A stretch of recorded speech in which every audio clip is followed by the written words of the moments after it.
एक बार एक किसान परमात्मा से बड़ा नाराज हो गया।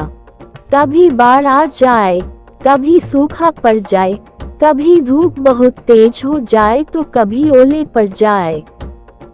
हर बार कुछ ना कुछ कारण से उसकी फसल थोड़ी खराब हो जाए। एक दिन बड़ा तंग आकर उसने परमात्मा से कहा, देखिए प्रभु, आप परमात्मा हैं, लेकिन लगता है आपको खेती बाड़ी की ज्यादा जानकारी नहीं है। एक प्रार्थना है कि एक साल मुझे मौका दीजिए, जैसा मैं चाहूँ वैसा मौसम हो, फिर आप देखना मैं कैसे अन्न के भंडार भर दूंगा। परमात्मा मुस्कुराए और कहा, ठीक है, जैसा तुम कहोगे वैसा ही मौसम दूंगा, मैं दखल नहीं करूंगा। किसान ने गेहूं की फसल बोई। जब धूप चाहिए तब धूप मिली, जब पानी तब पानी। तेज धूप, ओले, बाढ़, आंधी तो उसने आने ही नहीं दी। समय के साथ फसल बढ़ी और किसान की खुशी भी, क्योंकि ऐसी फसल तो आज तक नहीं हुई थी।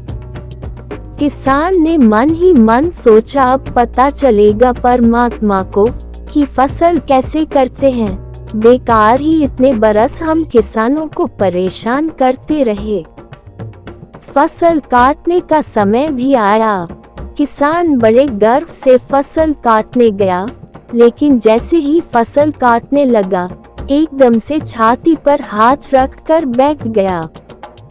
गेहूं की एक भी बाली के अंदर गेहूं नहीं था, सारी बालियां अंदर से खाली थी। बड़ा दुखी होकर उसने परमात्मा से कहा, प्रभु ये क्या हुआ? तब परमात्मा बोले, ये तो होना ही था, तुमने पौधों को संघर्ष का जरा सा भी मौका नहीं दिया। ना तेज धूप में उनको तपने दिया, ना आंधी ओलों से जूझने दिया, उनको किसी प्रकार की चुनौती का एहसास जरा भी नहीं होने दिया। इसीलिए सब पौधे खोखले रह गए। जब आंधी आती है, तेज बारिश होती है, ओले गिरते हैं, तब पौधा अपने बल से ही खड़ा रहता है। वो अपना अस्तित्व बचाने का संघर्ष करता है और इस संघर्ष से जो बल पैदा होता है वो ही उसे शक्ति देता है, ऊर्जा देता है, उसकी जीवत्ता को उभारता है।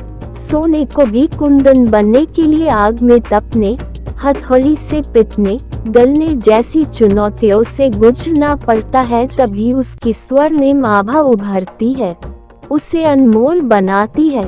उसी तरह जिंदगी में भी अगर संघर्ष ना हो, चुनौती ना हो, तो आदमी खोखला ही रह जाता है, उसके अंदर कोई गुण नहीं आ पाता।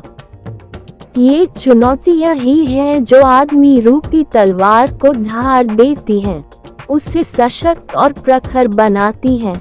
अगर प्रतिभाशाली बनना है तो चुनौतियां तो स्वीकार करनी ही पड़ेंगी, अन्यथा हम खोखले ही रह जाएंगे। अगर जिंदगी में प्रखर बनना है, प्रतिभाशाली बनना है, तो संघर्ष और चुनौतियों का सामना तो करना ही पड़ेगा।